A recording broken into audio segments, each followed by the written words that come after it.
Then ਕੀ ਹੋਇਆ? ਜਾਨਵਰ ਦੀ ਲੱਤ ਫਸ ਗਈ। ਇੱਦਾਂ ਹੀ ਉਸ ਲੈਪੜ ਨਾਲ ਹੋਇਆ। ਹੁਣ ਇਹ ਤੁਸੀਂ ਸੋਚ ਸਕਦੇ ਆ ਕਿ ਉਹ ਕਿੰਨਾ ਦਰਦ ਉਹਨੇ ਕਿੰਨੇ ਦਿਨ ਝੱਲਿਆ ਹੋਏਗਾ। ਉਸ ਤੋਂ ਬਾਅਦ ਉਹਦੀ ਡੈਥ ਹੋਈ। Oh, what a shame on the Department of Forest and Wildlife District Unna।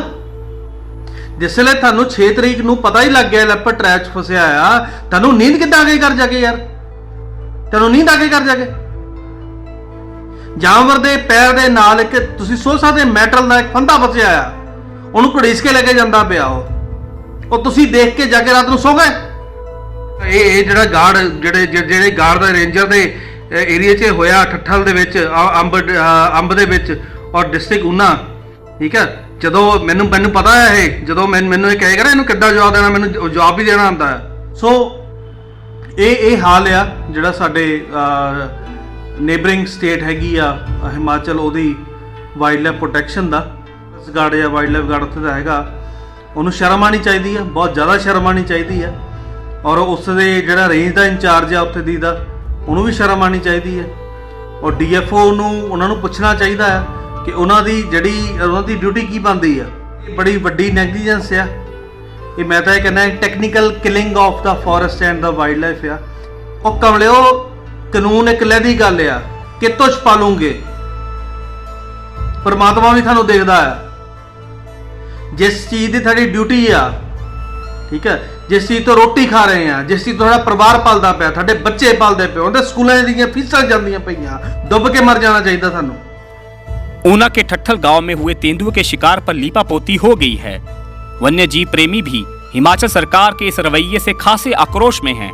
निष्क्रिय और करदाता पर बोझ बन चुके वन विभाग पर उनका गुस्सा फूट रहा है। विडंबना यही है कि एक छोटे से तेंदुए को पहले वयस्क बताया गया, फिर उसका आतंक पैदा किया गया। जब उसका शिकार हुआ तो कोई कार्रवाई नहीं हुई। 6 नवंबर को तेंदुआ ठट्ठल गांव में दाखिल हुआ। चलने में असमर्थ शिकारियों ने उसकी खाल उतारने, उसके दांत और नाखून बेचने के लिए शिकंजा लगाया था। वो शिकंजे में तो फंस गया, लेकिन शिकंजा उखाड़ अपनी जान बचाने के लिए इंसानों की बस्ती में घुस आया, पर किसी ने उसकी मदद नहीं की। अंततः जो शिकारी चाहते थे वही हुआ। 9 नवंबर को तेंदुआ मारा गया। पिछले 2 दशकों से जंगली जीवों का संरक्षण करने वाले honorary wild life warden Nikhil Sengar one विभाग के अधिकारियों से कुछ सवाल पूछ रहे हैं। जितना दर्द निखिल को है, काश वन विभाग के अधिकारियों को भी होता। मैं एक्चुअली कि इस वाक़े ਨੂੰ ਦੱਸਣ ਲਈ ਵੀਡੀਓ ਬਣਾਈ ਆ ਕਿ ਜਿਹੜਾ 6 ਨਵੰਬਰ ਨੂੰ ਊਨਾ ਡਿਸਟ੍ਰਿਕਟ ਦੇ ਪਿੰਡ ਠੱਠਲ ਦੇ ਵਿੱਚ ਹੋਇਆ। ਤੇ ਰਵੀ ਰੌਣਕਰ ਜੀ ਮੇਰੇ ਫਰੈਂਡ ਆ, ਉਹ এনवायरमेंट ਦੇ ਇਸ਼ੂਜ਼ ਤੇ ਵਾਈਲਡ ਲਾਈਫ ਦੇ ਫੋਰੈਸਟ ਦੇ ਇਸ਼ੂਜ਼ ਤੇ ਜਰਨਲਿਸਟ ਵੀ ਆ, ਤੇ ਉਹ ਇਸ ਤਰ੍ਹਾਂ ਦੀਆਂ ਕਵਰੇਜ ਕਰਦੇ ਰਹਿੰਦੇ ਆ ਔਰ ਕਾਫੀ ਅੱਛਾ ਕੰਮ ਕਰਦੇ ਆ ਹਿਮਾਚਲ ਦੇ ਜਿਹੜੇ ਲੋਅਰ ਹਿਮਾਚਲ ਦੇ ਫੋਰੈਸਟ ਤੇ ਵਾਈਲਡ ਲਾਈਫ ਨੂੰ ਪ੍ਰੋਟੈਕਟ ਕਰਨ ਲਈ। ਚਲੋ, ਤੇ 6 ਨਵੰਬਰ ਨੂੰ ਉੱਥੇ ਇੱਕ ਮੈਂ ਪਹਿਲਾਂ ਵੀਡੀਓ ਸ਼ੇਅਰ ਕੀਤੀਆਂ ਸੀ, ਠੱਠਲ ਦੇ ਵਿੱਚ ਇੱਕ ਲੈਪੜ ਸਬਡਲਟ ਲੈਪੜ ਸਪੌਟ ਹੋਇਆ ਹੈ ਕਿ ਜਿਹੜਾ ਜਿਹਦੇ ਕਿ ਕਾਫੀ ਉਹ ਬੈਡਲੀ ਇੰਜਰਡ ਲੱਗਦਾ ਸੀ। ਉਹਦੀ ਰਾਈਟ ਜਿਹੜੀ ਰੇਅਰ ਲੱਗ ਹੈਗੀ ਆ, ਪਿਛਲੀ ਲੱਤ ਹੈਗੀ ਆ, ਤੇ ਉਹਦੇ ਵਿੱਚ ਉਹ ਕੋਈ ਇੰਜਰੀ ਸੀ। ਪਰ ਧਿਆਨ ਨਾਲ ਦੇਖਣ 'ਚ ਵੀਡੀਓ 'ਤੇ ਵੀ ਪਤਾ ਲੱਗਦਾ, ਜੇ ਤੁਸੀਂ ਧਿਆਨ ਨਾਲ ਵੀਡੀਓ ਨੂੰ ਦੇਖੋਗੇ ਦੈਨ ਉਹਦੇ ਵਿੱਚ ਇੱਕ ਟਰੈਪ ਫਸਿਆ ਹੋਇਆ ਹੈ, ਇੱਕ ਕੜਿੱਕਾ ਫਸਿਆ ਹੋਇਆ। ਤੇ ਉਹ ਮੌਕੇ 'ਤੇ ਜਿਹੜੇ ਉਸ ਪਿੰਡ ਦੇ ਵੋਲੰਟੀਅਰਸ ਮੁੰਡੇ ਹੈਗੇ ਆ, ਨਵੀਨ ਦਵੇਦੀ ਜੀ ਹੈਗੇ ਆ, ਹੋਰ ਕਈ ਲੋਕ ਹੈਗੇ ਆ, ਉਹਨਾਂ ਨੇ ਕਿਸੇ ਤਰ੍ਹਾਂ ਫੋਰੈਸਟ ਡਿਪਾਰਟਮੈਂਟ ਨੂੰ ਉੱਥੇ ਇਨਫੋਰਮ ਕੀਤਾ। ਕੁਛ ਦੇਰ ਬਾਅਦ ਟੀਮ ਆਈ ਵੀ ਹੋਏਗੀ, ਪਰ ਟੀਮ ਨੂੰ ਕੋਈ ਐਕਸਪੀਰੀਅੰਸ ਨਹੀਂ ਸੀ, ਕੋਈ ਉਹਨਾਂ ਦੀ ਇੱਛਾ ਨਹੀਂ ਸੀ ਉਹਨੂੰ ਰੈਸਕਿਊ ਕਰਨ ਦੀ, ਉਹਨੂੰ ਉਸ ਸਿਚੁਏਸ਼ਨ 'ਚੋਂ ਕੱਢਣ ਦੀ। ਸੋ ਜਿੱਦਾਂ ਕਿ ਮੈਨੂੰ ਪਤਾ ਲੱਗਿਆ ਉਹ ਟੀਮ ਵਾਪਸ ਚਲੇ ਗਏ, ਅਤੇ ਬਾਅਦ ਵਿੱਚ ਉਹਨੇ ਕੋਈ ਕਿਸ ਤਰ੍ਹਾਂ ਦਾ ਫੋਨ ਨਹੀਂ ਚੱਕਿਆ। ਅਤੇ ਉਹ 6 ਨਵੰਬਰ ਦਾ ਲੈਪੜ ਉਹ ਟਰੈਪ 'ਚ ਫਸਿਆ ਹੋਇਆ। 9 ਨਵੰਬਰ ਨੂੰ ਉਹਦੀ ਮਤਲਬ ਜਿਹੜੀ ਹੈਗੀ ਆ ਡੈਥ ਹੋ ਗਈ ਉਸੇ ਏਰੀਆ ਦੇ ਵਿੱਚ 50-100 ਮੀਟਰ ਦੇ ਰੇਂਜ ਦੇ ਵਿੱਚ ਹੀ ਉਹ ਮਰਿਆ ਮਿਲਿਆ, ਕਿਉਂਕਿ ਉਹ ਤੋਂ ਜ਼ਿਆਦਾ ਦੂਰ ਨਹੀਂ ਜਾ ਨਹੀਂ ਪਾਏਗਾ। ਕੈਟਸ ਦਾ ਵੈਸੇ ਵੀ ਜ਼ਿਆਦਾ ਦੂਰ ਜਾਂਦੀਆਂ ਨਹੀਂ ਹੈ ਨਾ। ਸੋ ਇਹ ਹਾਲ ਆ ਜਿਹੜਾ ਸਾਡੇ ਨੇਬਰਿੰਗ ਸਟੇਟ ਹੈਗੀ ਆ ਹਿਮਾਚਲ, ਉਹਦੀ ਵਾਈਲਡ ਲਾਈਫ ਪ੍ਰੋਟੈਕਸ਼ਨ ਦਾ। ਇਹ ਜਿਹੜੇ ਫੋਰੈਸਟ ਬੀਟ ਅਫਸਰ ਹੈਗਾ, ਜਿਹਦੀ ਬੀਟ ਹੈਗੀ ਆ ਵਾਈਲਡ ਲਾਈਫ ਗਾਰਡ, ਜਿਹੜਾ ਫੋਰੈਸਟ ਗਾਰਡ ਜਾਂ ਵਾਈਲਡ ਲਾਈਫ ਗਾਰਡ ਉੱਥੇ ਦਾ ਹੈਗਾ, ਉਹਨੂੰ ਸ਼ਰਮ ਆਉਣੀ ਚਾਹੀਦੀ ਆ, ਬਹੁਤ ਜ਼ਿਆਦਾ ਸ਼ਰਮ ਆਉਣੀ ਚਾਹੀਦੀ ਆ। ਔਰ ਉਸ ਦੇ ਜਿਹੜਾ ਰੇਂਜ ਦਾ ਇੰਚਾਰਜ ਆ ਉੱਥੇ ਦੀ ਦਾ, ਉਹਨੂੰ ਵੀ ਸ਼ਰਮ ਆਉਣੀ ਚਾਹੀਦੀ ਹੈ। ਔਰ ਡੀਐਫਓ ਨੂੰ ਉਹਨਾਂ ਨੂੰ ਪੁੱਛਣਾ ਚਾਹੀਦਾ ਹੈ ਕਿ ਉਹਨਾਂ ਦੀ ਡਿਊਟੀ ਕੀ ਬਣਦੀ ਆ। ਠੀਕ ਹੈ, ਇਹ ਡਿਊਟੀ ਇਹ ਨਹੀਂ ਬਣਦੀ ਤੁਸੀਂ ਕਾਗਜ਼ ਕਾਲੇ ਕਰੀ ਜਾਓ। ਜੇ ਆਪਾਂ ਨੂੰ ਕਿਸੇ ਚੀਜ਼ ਦਾ ਨਹੀਂ ਪਤਾ ਦੈਨ ਉਹਦਾ ਗਿਆਨ ਲਓ। ਕਿਉਂ ਨਹੀਂ ਲੈਂਦੇ ਉਹਦਾ ਗਿਆਨ? ਇਕਵਿਪਮੈਂਟ ਕਿਉਂ ਨਹੀਂ ਬਣਾਉਂਦੇ? ਕਿੰਨੇ ਕੁ ਦਾ ਇਕਵਿਪਮੈਂਟ ਆ ਜਾਏਗਾ?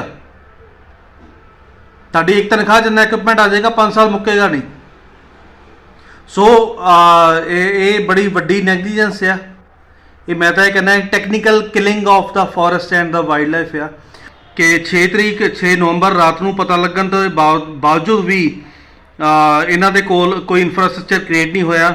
ਉਹ ਲੈਪਰਡ ਨੂੰ ਲੱਭਣ ਦੀ ਕੋਈ ਕੋਸ਼ਿਸ਼ ਨਹੀਂ ਕੀਤੀ ਗਈ, ਜਦ ਕਿ ਮੈਂ ਦੱਸ ਦਿੱਤਾ ਸੀ ਕਿ ਇਹ 100 ਮੀਟਰ ਦੇ ਦਾਇਰੇ 200 ਮੀਟਰ ਦੇ ਦਾਇਰੇ ਤੋਂ ਬਾਹਰ ਨਹੀਂ ਜਾਣਾ, ਉਸੇ ਏਰੀਆ ਦੇ ਵਿੱਚ ਇਹਨੇ ਰਹਿਣਾ ਆ। ਤੇ ਇਹ ਹੁਣ ਮੈਂ ਕੀ ਕਹਾਂ ਇਸ ਚੀਜ਼ ਬਾਰੇ? ਇੰਨੀ ਨੌਨ ਸੈਂਸਿਟਿਵਿਟੀ ਹੈ।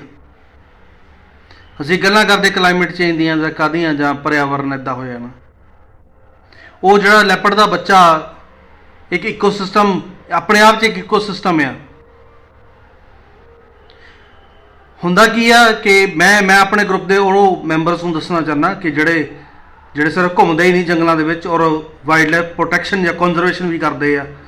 ਉਹਨੂੰ ਝੂਠੇ ਕੇਸ ਵੀ ਪਵਾਉਣੇ ਪੈਂਦੇ ਆ, ਦਿੱਕਤਾਂ ਵੀ ਚੱਲਣੀਆਂ ਪੈਂਦੀਆਂ, ਪੈਸਾ ਵੀ ਲਾਉਣਾ ਪੈਂਦਾ, ਟਾਈਮ ਵੀ ਲਾਉਣਾ ਪੈਂਦਾ, ਐਨਰਜੀ ਵੀ ਲਾਉਣੀ ਪੈਂਦੀ। ਉਹਨਾਂ ਨੂੰ ਮੈਂ ਤਕੜਾ ਕਰਨ ਲਈ ਚੀਜ਼ ਬੋਲਦਾ ਪਿਆ, ਸਪੈਸ਼ਲੀ ਅੰਮ੍ਰਿਤਪਾਲ ਮਾਨਿਕ, ਨਿਤਨ ਤੇ ਹੋਰ ਜਿਹੜੇ ਵੋਲੰਟੀਅਰ ਹੈਗੇ ਆ ਉਹਨਾਂ ਲਈ। ਇਹ ਕੰਜ਼ਰਵੇਸ਼ਨ, ਜੇ ਕੰਜ਼ਰਵੇਸ਼ਨ ਇੱਦਾਂ ਸੋਚਦੇ ਨਾ ਕਿ ਕੰਜ਼ਰਵੇਸ਼ਨ ਸਿਰਫ ਸਾਈਕਲਾਂ 'ਤੇ ਜਾਂ ਕਿਤੇ ਜੰਗਲਾਂ 'ਚ ਘੁੰਮਣਾ ਹੀ ਆ ਜਾਂ ਜੰਗਲਾਂ 'ਚ ਬਿਊਟੀ ਦੇਖਣਾ ਹੀ ਆ, ਇੱਦਾਂ ਨਹੀਂ ਆ। ਦੁਸ਼ਮਣ ਤੁਹਾਨੂੰ 1000 ਮਿਲਣੇ ਆ ਤੇ ਦੋਸਤ ਵੀ 20 ਮਿਲਣੇ ਆ। ਤੁਹਾਨੂੰ ਇਹ ਡਿਸਾਈਡ ਕਰਨਾ ਪੈਣਾ ਕਿ ਤੁਸੀਂ ਇਹ ਜਿਹੜੇ ਝੂਠੇ ਕੇਸ ਆ ਜਾਂ ਇਹਨਾਂ ਲਫੜਿਆਂ 'ਚ ਪੈ ਕੇ ਆਪਣੀ ਕੰਜ਼ਰਵੇਸ਼ਨ ਕਰ ਸਕਦੇ ਆ, ਇੱਕ ਪਲੇਟਫਾਰਮ ਸੈੱਟ ਕਰ ਸਕਦੇ ਕਿ ਨਹੀਂ ਕਰ ਸਕਦੇ। ਜੇ ਨਹੀਂ ਕਰ ਸਕਦੇ ਦੈਨ ਫਿਰ ਮੁਸ਼ਕਲ ਆ, ਫਿਰ ਮੁਸ਼ਕਲ ਹੈ ਤੁਹਾਡੇ ਲਈ।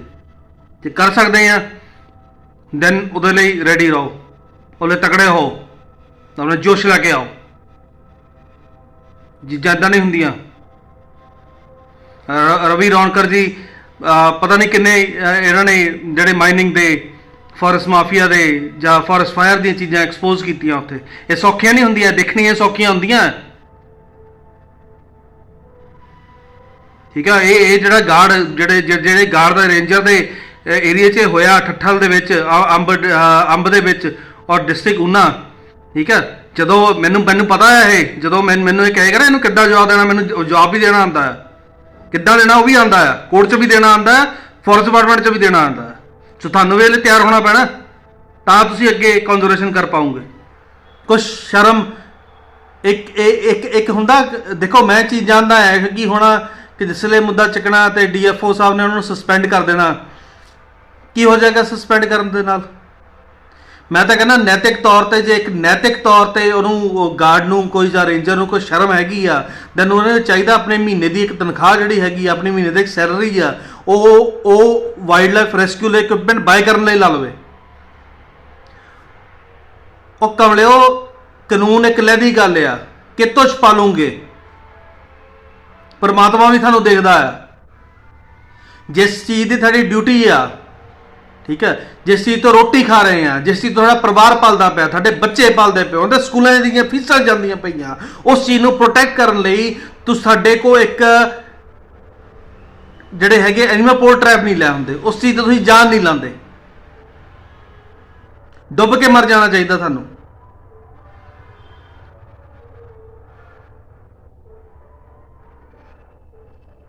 ਇਹਦੇ ਨਾਲੋਂ ਜੇ ਅਸੀਂ ਪੰਜਾਬ ਫੋਰੈਸਟ ਤੇ ਵਾਈਲਡ ਲਾਈਫ ਡਿਪਾਰਟਮੈਂਟ ਲਈਏ, ਰੀਸੈਂਟਲੀ ਪਿਛਲੇ ਮਹੀਨੇ ਰਜੇਸ਼ ਮਹਾਜਨ ਜੀ ਨੇ ਰੈਸਕਿਊ ਕੀਤਾ ਲੈਪਰਡ। ਇੱਦਾਂ ਹੀ ਇੱਕ ਟ੍ਰੈਪ ਦੇ ਵਿੱਚ ਹੈ, ਕਰੋ ਤਾਰ 'ਚ ਫਸ ਗਿਆ ਸੀ ਤੇ ਉਹਨਾਂ ਨੇ ਬੜੇ ਅੱਛੇ ਤਰੀਕੇ ਨਾਲ ਰੈਸਕਿਊ ਕੀਤਾ, ਟ੍ਰੀਟਮੈਂਟ ਵੀ ਕੀਤੀ, ਉਹ ਲੈਪਰਡ ਰਿਲੀਜ਼ ਵੀ ਕੀਤਾ।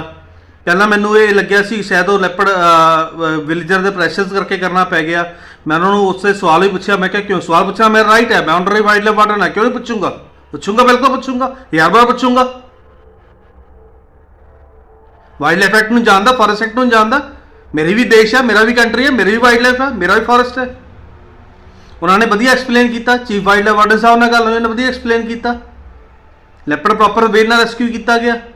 ਜਿਸ ਵੇਲੇ ਮੈਨੂੰ ਪਤਾ ਲੱਗਿਆ ਕਿ ਸਿਚੁਏਸ਼ਨ ਕੀ ਸੀ, ਦੈਨ ਮੈਂ ਉਹਨਾਂ ਨੂੰ ਕਿਹਾ it's remarkable You done a wonderful job. But what a shame on the Department of Forest and Wildlife District Una. जिसले थानू 6 तरीक ਨੂੰ ਪਤਾ ਹੀ ਲੱਗ ਗਿਆ ਲੈਪਰ ਟ੍ਰੈਪ 'ਚ ਫਸਿਆ ਆ, ਤੁਹਾਨੂੰ ਨੀਂਦ ਕਿੱਦਾਂ ਆ ਗਈ ਕਰ ਜਾ ਕੇ ਯਾਰ? ਤੁਹਾਨੂੰ ਨੀਂਦ ਆ ਗਈ ਕਰ ਜਾ ਕੇ? ਜਾਨਵਰ ਦੇ ਪੈਰ ਦੇ ਨਾਲ ਇੱਕ ਤੁਸੀਂ ਸੋਚ ਸਕਦੇ ਮੈਟਲ ਦਾ ਇੱਕ ਫੰਦਾ ਫਸਿਆ ਆ, ਉਹਨੂੰ ਘੜੀਸ ਕੇ ਲੈ ਕੇ ਜਾਂਦਾ ਪਿਆ ਉਹ ਤੁਸੀਂ ਦੇਖ ਕੇ ਜਾ ਕੇ ਰਾਤ ਨੂੰ ਸੋ ਗਏ?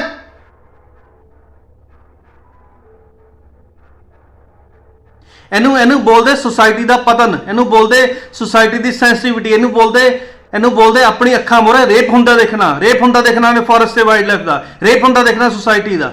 ਓਏ ਇਹ ਲੋਕ ਰਿਸਪੌਂਸਿਬਲ ਆ ਉਹਦੇ ਲਈ, ਜਿਹੜੇ ਗਵਰਨਮੈਂਟ ਜੌਬ ਲੈ ਕੇ ਬੈਠੇ ਆ, ਉਹ ਡਿਜ਼ਰਵ ਨਹੀਂ ਕਰਦੇ ਉਹਨੂੰ। ਮੈਂ ਕਿਉਂਕਿ ਜਿਸਲੇ ਅਸੀਂ ਕਿਸੇ ਵੇਲੇ ਫੋਰੈਸਟ ਟਰੈਕ ਤੇ ਜਾਂਦੇ ਆ, ਕਈ ਵੇਲੇ ਇਦਾਂ ਦੇ ਕੜਕੇ, ਕਿਉਂਕਿ ਪਬਲਿਕ ਨੂੰ ਪਤਾ ਨਹੀਂ ਕੜਕੇ ਹੁੰਦੇ ਕਿਆ ਆ, ਉਹ ਦਿਖਾਇਆ ਵੀ ਨਹੀਂ ਜਾਂਦਾ, ਡਿਪਾਰਟਮੈਂਟ ਕਿ ਦਿਖਾਏਗਾ। ਸੋ ਉਹ ਇਦਾਂ ਦਾ ਇਹ ਕੜਕਾ ਸੀ। ਮੈਂ ਇਸ ਜੇ ਇੱਕ ਜਾਨਵਰ ਨਾਲ ਇਸ ਤਰ੍ਹਾਂ ਦਾ ਧੱਕਾ ਹੋਏਗਾ ਦੈਨ ਮੈਂ ਚੈਨ ਨਾਲ ਬੈਠਣ ਵਾਲਾ ਬੰਦਾ ਨਹੀਂ ਹੈ ਇਸ ਮਾਮਲੇ 'ਚ ਕਦੀ ਵੀ, ਠੀਕ ਹੈ। ਮੈਂ ਡਿਪਾਰਟਮੈਂਟ ਉੱਤੇ ਕਾਰਵਾਈ ਕਰੇ, ਹਿਮਾਚਲ ਫੋਰੈਸਟ ਤੇ ਵਾਈਲਡ ਡਿਪਾਰਟਮੈਂਟ ਨਾ ਕਰੇ, ਪਰ ਮੈਂ ਸ਼ਿਕਾਰੀ ਦੇ ਸ਼ਿਕਾਰ ਦੇ ਤਰੀਕੇ ਨੂੰ ਐਕਸਪੋਜ਼ ਕਰਕੇ ਜ਼ਰੂਰ ਛੱਡੂੰਗਾ, ਕਿਉਂਕਿ ਸੁਸਾਇਟੀ ਨੂੰ ਔਰ ਲੋਕਾਂ ਨੂੰ ਪਤਾ ਲੱਗੇ ਕਿ ਇਹ ਮੈਟਲ ਟ੍ਰੈਪ ਕਿੰਨਾ ਡੈਮੇਜ ਕਰਦੇ ਆ, ਔਰ ਇਦਾਂ ਦਾ ਫੱਟੜ ਹੋਇਆ ਜਾਨਵਰ 'ਤੇ ਲੋਕਾਂ ਦੇ ਅਟੈਕ ਕਰਦਾ, ਜਾਨਵਰ ਦੀ ਸਮੱਸਿਆ ਨੂੰ ਨਹੀਂ ਸਮਝਿਆ ਜਾਂਦਾ। ਸੋ ਇਹ ਮੈਂ ਹੁਣ ਤੁਹਾਨੂੰ ਆਪਰੇਟ ਕਰਕੇ ਦਿਖਾਊਂਗਾ ਇਹ ਕਿੱਦਾਂ ਲਾਇਆ ਜਾਂਦਾ ਹੈ। ਤੁਸੀਂ ਇਹ ਇਸ ਚੀਜ਼ ਤੋਂ ਹੀ ਸਮਝ ਪਾਓਗੇ ਕਿ ਉਸ ਜਾਨਵਰ ਨੇ ਕਿੰਨਾ ਦਰਦ ਬਰਦਾਸ਼ਤ ਕੀਤਾ ਹੋਏਗਾ, ਕਿੰਨੇ ਦਿਨ, ਔਰ ਜਿਹੜੀ ਅਥਾਰਟੀ ਨੂੰ ਉਹਦੀ ਹੈਲਪ ਕਰਨੀ ਚਾਹੀਦੀ ਸੀ ਉਹਨੇ ਉਹਨਾਂ ਨੂੰ ਟ੍ਰੈਪ ਲੱਗੇ ਨੂੰ ਮਰਨ ਲਈ, ਸੜਨ ਲਈ ਛੱਡ ਦਿੱਤਾ। ਇਸ ਤਰ੍ਹਾਂ ਇਸ ਕੜਕੇ ਨੂੰ ਜੰਗਲ ਦੇ ਵਿੱਚ ਅਸੈਂਬਲ ਕਰਕੇ ਲਾ ਦਿੰਦਾ ਹੈ। ਨਾਰਮਲੀ ਇਹਦੇ ਉੱਪਰ ਪੱਤੇ ਜਾਂ ਝਾੜੀ ਜਾਂ ਥੋੜੀ ਮਿੱਟੀ ਹੁੰਦੀ ਹੈ ਔਰ ਜਾਨਵਰ ਨੂੰ ਇਹਦਾ ਪਤਾ ਨਹੀਂ ਲੱਗਦਾ। ਔਰ ਇਹ ਜਿਹੜਾ ਇੱਥੇ ਤੁਸੀਂ ਗੁੱਲਾ ਜਿਹਾ ਦੇਖਦੇ ਪਏ ਆ, ਇਹ ਜ਼ਮੀਨ ਦੇ ਵਿੱਚ ਗੱਡ ਦਿੰਦੇ ਆ ਕਿ ਜਾਨਵਰ ਇਹਨੂੰ ਪੱਟ ਕੇ ਨਾਲ ਲੈ ਕੇ ਨਾ ਜਾ ਸਕੇ, ਉਸ ਜਗ੍ਹਾ ਤੇ ਫਸ ਜਾਏ, ਤੇ ਜਾਂ ਕਿਸੇ ਦਰਖਤ ਨਾਲ ਬੰਨ੍ਹ ਦਿੱਤਾ ਜਾਂਦਾ। ਉਸ ਤੋਂ ਬਾਅਦ ਹੁਣ ਤੁਸੀਂ ਦੇਖੋ ਕਿ ਇਹ ਕਿੱਦਾਂ ਵਰਕ ਕਰਦਾ ਹੈ। ਜੇ ਮੈਂ ਇੱਕ ਲੱਕੜੀ ਨੂੰ ਇਹਦੇ ਇਸ ਪੁਆਇੰਟ ਦੇ ਉੱਤੇ ਟੱਚ ਕਰਾਂਗਾ, ਇਸ ਪੁਆਇੰਟ ਤੇ, ਦੈਨ ਕੀ ਹੋਇਆ, ਜਾਨਵਰ ਦੀ ਲੱਤ ਫਸ ਗਈ। ਇਦਾਂ ਹੀ ਉਸ ਲੈਪਰਡ ਨਾਲ ਹੋਇਆ। ਹੁਣ ਇਹ ਤੁਸੀਂ ਸੋਚ ਸਕਦੇ ਆ ਕਿ ਉਹ ਕਿੰਨਾ ਦਰਦ ਉਹਨੇ ਕਿੰਨੇ ਦਿਨ ਝੱਲਿਆ ਹੋਏਗਾ, ਉਸ ਤੋਂ ਬਾਅਦ ਉਹਦੀ ਡੈਥ ਹੋਈ। ਤੇ ਸੋ ਇਹ ਜਿਹੜਾ ਇਹ ਤਰੀਕਾ ਆ ਕਿ ਜਿਹੜਾ एक्सपोज करना जरूरी सी। दर्शकों, हमें अपनी आने वाली पीढ़ियों के लिए इन जानवरों और जंगलों को बचाना है, इसलिए हम वन विभाग के कारनामे उजागर करते रहेंगे। जयराम सरकार को भी सोचना चाहिए, सत्ता बार बार नहीं मिलती। हिमाचल की खूबसूरती खनन या वन माफिया को बचाने से नहीं निखरेगी। वन संपदा, पर्वत, पहाड़ और नदियां देखने के लिए ही सैलानी आते हैं। आप और हम आज हैं, कल नहीं होंगे, इसलिए जो कुछ भी बचा है उसका दिल से संरक्षण करने के लिए अच्छी नीति बनाएं। वन्य प्रेमियों को प्रोत्साहन दें। वन विभाग पर निर्भरता शैतान को पालने जैसी है। वन विभाग का विकल्प खोजा जाए।